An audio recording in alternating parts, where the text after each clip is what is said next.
사도신경하심으로 우리의 신앙을 하나님 앞에 고백합니다. 나는 전능하신 아버지 하나님, 천지의 창조주를 믿습니다. 나는 그의 유일하신 아들 우리 주 예수 그리스도를 믿습니다. 그는 성령으로 잉태되어 동정녀 마리아에게서 나시고 본디오 빌라도에게 고난을 받아 십자가에 못 박혀 죽으시고 장사된 지 사흘 만에 죽은 자 가운데서 다시 살아나셨으며 하늘에 오르시어 전능하신 아버지 하나님 우편에 앉아 계시다가 거기로부터 살아있는 자와 죽은 자를 심판하러 오십니다. 나는 성령을 믿으며 거룩한 공교회와 성도의 교제와 죄를 용서받는 것과 몸의 부활과 영생을 믿습니다. 아멘. 찬송가 350장입니다.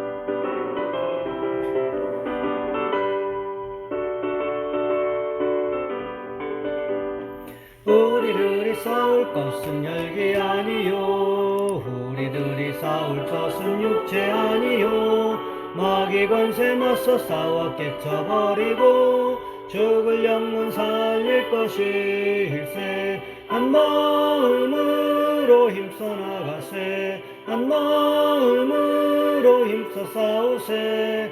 악한 마귀 군사들과 힘써 싸워서 승전고를 훌리기까지. 우리들이 입은 갑옷쇠가 아니요, 우리들이 가진 검은 강철 아니요, 하나님께 받아 가진 평화의 복음 거룩하신 말씀이로다. 한 마음으로 힘써 나가세, 한 마음으로 힘써 싸우세. 악한 마귀 군사들과 힘써 싸워서 승전고를 훌리기까지.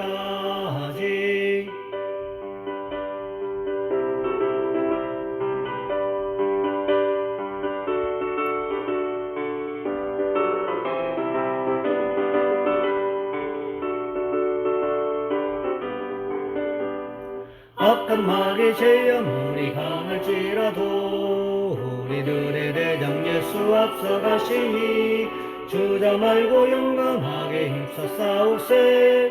최후 승리 얻을 때까지. 한 마음으로 힘써 나가세, 한 마음으로 힘써 싸우세. 악한 마귀 군사들과 힘써 싸워서 승전고를 훌리기까지. 죄악 중에 빠진 사람 죄를 뉘우쳐 십자가에 달린 예수 믿기만 하면 위태한 데 빠진 영혼 구원 얻어서 전국 백성 될 것임일세. 한 마음으로 힘써 나가세, 한 마음으로 힘써 싸우세. 악한 마귀 군사들과 힘써 싸워서 승전고를 훌리기까지.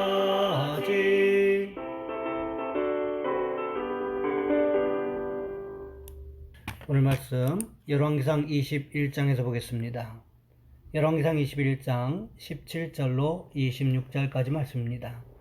제가 가진 성경은 구약성경 555쪽에 있습니다. 제가 봉독해 드립니다. 여호와의 말씀이 디셉 사람 엘리야에게 임하여 이르시되, 너는 일어나 내려가서 사마리아에 있는 이스라엘의 아합 왕을 만나라. 그가 나봇의 포도원을 차지하러 그리로 내려갔나니 너는 그에게 말하여 이르기를, 여호와의 말씀이 내가 죽이고 또 빼앗았느냐고 하셨다 하고, 또 그에게 이르기를, 여호와의 말씀이 개들이 나봇의 피를 핥은 곳에서 개들이 내 피 곧 내 몸의 피도 핥으리라 하였다 하라. 아합이 엘리야에게 이르되, 내 대적자여, 내가 나를 찾았느냐? 대답하되, 내가 찾았노라.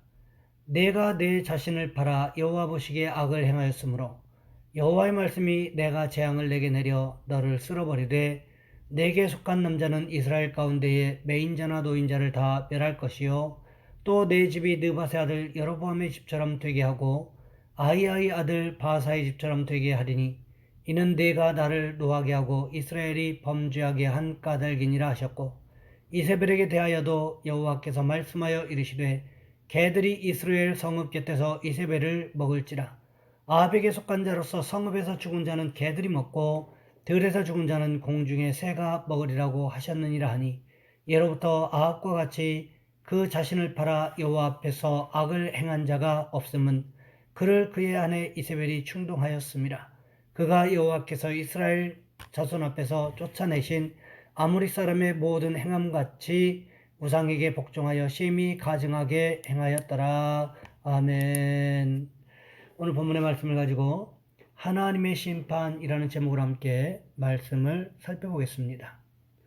남아프리카 미개 부족 중에 바벤바족이 있습니다. 사회에서 죄를 범한 사람이 있으면 그를 광장 한복판에 데려다가 세웁니다. 그리고 마을 사람들은 죄인을 중심으로 원을 그려 섭니다. 그리고 한마디씩 돌아가면서 큰 소리로 모두가 듣게 말해야 합니다. 과거에 어떤 좋은 일을 앞에 있는 죄인이 하였는지 말해야 합니다. 좋은 점만 말해야 합니다. 장점, 선행, 그리고 좋은 점을 말합니다. 비난, 욕, 책망하는 말을 해서는 안 됩니다. 그렇게 한마디씩 하고 나서 그 사람이 진실하게 살아간 것이 많으면 모두가 용서하여 줍니다. 우리를 끝까지 버리지 않으시고 추적하시며 심판으로 몰고 가시는 하나님은 우리의 삶의 최후의 심판을 준비하도록 하십니다. 우리에게 심판의 날이 옵니다. 감사한 것은 마지막 심판의 날을 준비하도록 예비 심판의 날들을 우리가 경험하게 된다는 거지요. 무지한 아덴 사람들에게 사도 바울이 서 있다는 것이 그들에게는 또 하나의 예비 심판이 아니었겠습니까? 로마의 교인들을 향해 율법적 삶을 돌아보게 하심도 또 하나의 심판의 시간이 아니겠습니까? 오늘 우리가 이 말씀을 나누는 것도 또한 하나의 심판의 시간이 아니겠습니까? 그 심판의 시간이 지나고 우리의 책임을 물으시는 마지막 심판의 시간이 이르게 될 것입니다. 아직은 영광스러운 그날을 위해 우리를 용서하시고 용납하시는 때를 지나가고 있습니다. 오늘 본문에 보시면 하나님께서 엘리야 선지자를 아합에게 보내서 아합의 죄에 대하여 지적하시고 그에 대한 심판을 말씀하시는 것을 봅니다. 아합이 나봇에게 포도원을 팔라고 요구했지요. 하지만 나봇은 하나님의 말씀을 들어 거절합니다. 아합은 머리로는 이해했지만 가슴으로는 도저히 이해할 수 없어서 머리를 싸매고 누워버렸습니다. 이때 이세벨이라는 어마어마한 사탄이 찾아옵니다. 그리고는 나봇에게서 포도원을 빼앗아 주겠다고 이야기합니다. 어떻겠습니까? 나봇을 신성모독죄로 몰아서 돌에 맞아 죽게 했습니다. 그리고는 나봇의 포도원을 빼앗아서 아합에게 선물로 주었다는 거지요. 아합과 이세벨은 아무도 모른다고 생각했을지도 모를 일입니다. 왜요? 아무도 모르게 밀소를 보내서 은밀하게 모든 일을 행했기 때문이었다는 거지요. 하지만 누가 보고 계셨습니까? 하나님께서 이 모든 상황을 보고 계셨다는 것입니다. 하나님께서 누구를 부르셨습니까? 오늘 보면 17절 말씀해 보시면 엘리야 선지자를 부르셔서 말씀하고 계셨습니다. 하나님께서 누구에게 가라고 말씀하셨습니까? 사마리아에 있는 이스라엘 왕 아합을 만나라고 말씀하셨습니다. 왜 그리로 가라고 말씀하셨습니까? 아합이 죽은 나봇의 포도원을 차지하러 갔기 때문이라고 말씀하셨습니다. 그러면서 무슨 말씀을 하십니까? 오늘 보면 19절 말씀을 보시면 이렇게 기록하고 있습니다. 너는 그에게 말하여 이르기를 여호와의 말씀이 내가 죽이고 또 빼앗았느냐고 하셨다 하고 또 그에게 이르기를 여호와의 말씀이 개들이 나봇의 피를 핥은 곳에서 개들이 내 피 곧 내 몸의 피도 핥으리라 하였다 하라. 하나님께서 엘리야 선지자에게 말씀하신 것들 가운데 이해가 되지 않는 말씀이 있습니다. 내가 죽이고 또 빼앗았느냐? 누구를 죽였다고 말씀하고 계십니까? 나봇을 죽였다고 말씀하고 계십니다. 하지만 우리가 생각해 보아야 할 것이 있습니다. 아합이 직접 나봇을 죽인 것은 아니라는 거지요. 아합은 단지 무엇을 했습니까? 나봇에게 포도원을 팔려고 했다가 나봇이 거절하자 머리를 싸매고 누워 있었을 뿐이었다는 것입니다. 이때 이세벨이라는 사탄이 이 문제를 해결해 주겠다고 나서서 신성모독죄로 몰아서 결국 나봇을 돌에 맞아 죽게 만들었다는 것입니다. 보통 우리가 볼 때는 누가 죽인 것처럼 보입니까? 이세벨이 죽인 것처럼 보이지요. 왜요? 아합이 단 한 번도 나봇을 죽여달라고 했던 적이 없었기 때문이었습니다. 하지만 중요한 것이 있습니다. 이 죄악의 출발점, 시작이 어디에서부터 시작되었습니까? 아합에게서부터 시작이 되었다는 것입니다. 왜요? 아합의 욕심에서부터 나봇의 죽음이 시작되었기 때문이라는 것이 아합의 욕심에서부터 나봇의 죽음이 시작되었기 때문이라는 거지요. 만일 아합이 자기가 가지고 있는 것에 비하면 아무것도 아닌 심지어는 초라하게 보일 수 있는 나봇의 포도원을 욕심내지만 않았더라도 나봇은 죽지 않을 수 있었다는 것입니다. 그러기에 하나님께서 아합에게 내가 죽이고 빼앗았다라고 말씀하고 계시는 것입니다. 나봇이 죽은 후에 어떤 일이 있었다고 말씀하십니까? 개들이 나봇의 피를 핥았다고 말씀하고 있습니다. 그런데 개들이 나봇의 피를 핥았던 곳에서 아합의 피를 핥게 하겠다라고 말씀하고 계시지요. 무슨 이야기입니까? 아합의 죽음이 나봇의 죽음처럼 아무 의미 없는 죽음이 될 것을 말씀하고 계시는 것입니다. 여기에서 중요한 것이 있습니다. 아합의 죽음은 자기 스스로가 초래한 결과라는 것입니다. 오늘 본문 20절 말씀해 보시면 이렇게 기록합니다. 아합이 엘리야에게 이르되 내 대적자여 내가 나를 찾았느냐? 대답하되 내가 찾았노라. 내가 내 자신을 팔아 여호와 보시기에 악을 행하였으므로. 엘리야 선지자가요 하나님의 말씀대로 아합을 찾아갔습니다. 아합이 엘리야 선지자에게 감정이 좋을 리가 없었겠지요. 왜 그랬을까요? 열왕기상 18장에서 갑자기 나타나서는 하나님의 말씀이 없이는 이스라엘 땅에 비 한 방울, 이슬 한 방울 내리지 않을 것이라고 선언하는 바람에 3년 6개월 동안의 고난을 경험했습니다.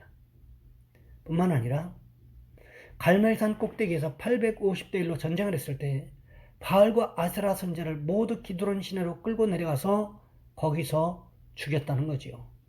그러니 아합이 엘리야를 볼 때 좋은 감정으로 바라볼 수가 없었기 때문에 대적자라고 불렀던 것입니다. 그런데 엘리야가 아합 왕에게 무엇이라고 말하고 있습니까? 내가 내 자신을 팔아. 아합 왕 스스로가 팔렸다는 의미로 엘리야가 선포하고 있다는 것입니다. 내 스스로 팔렸다는 것이 어떤 의미일까요? 어느 누구도 아합에게 나봇의 포도원을 욕심내라고 가르쳐 주었다거나 아니면 나봇을 죽이라고 강요한 적이 없었다는 것입니다. 그럼에도 불구하고 아합 스스로가 죄 짓겠다고 자청하고 있었다는 것입니다. 아합이 이렇게 했던 이유가 어디였었습니까? 욕심 때문이었다는 것입니다. 야고보서 1장 15절 말씀해 보시면 이렇게 기록합니다. 욕심이 잉태한 즉 죄를 낳고 죄가 장성한 즉 사망을 낳느니라. 하나님의 백성들은 하나님의 말씀을 붙잡고 따라가면 됩니다. 그러면 하나님께서 길을 인도하신다라는 거지요. 굳이 욕심을 찾아가서 욕심에게 충성을 맹세할 이유가 전혀 없다는 것입니다. 그런데요, 하나님의 심판이 여기에서 끝나지 않습니다. 오늘 본문 21절 말씀해 보시면 이렇게 기록합니다. 여호와의 말씀이 내가 재앙을 네게 내려 너를 쓸어버리되 네게 속한 남자는 이스라엘 가운데의 매인자나 노인자를 다 멸할 것이요.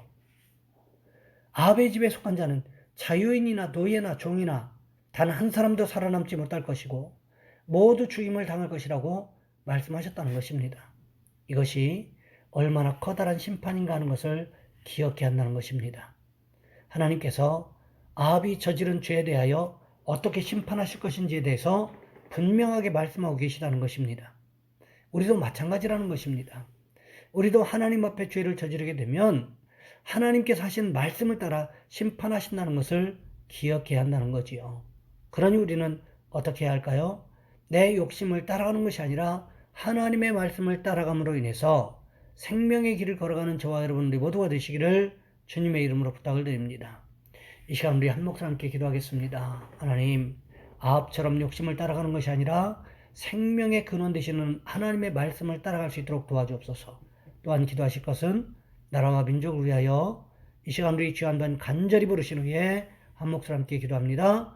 주여, 사랑의 하나님, 우리를 도와주시기를 원합니다.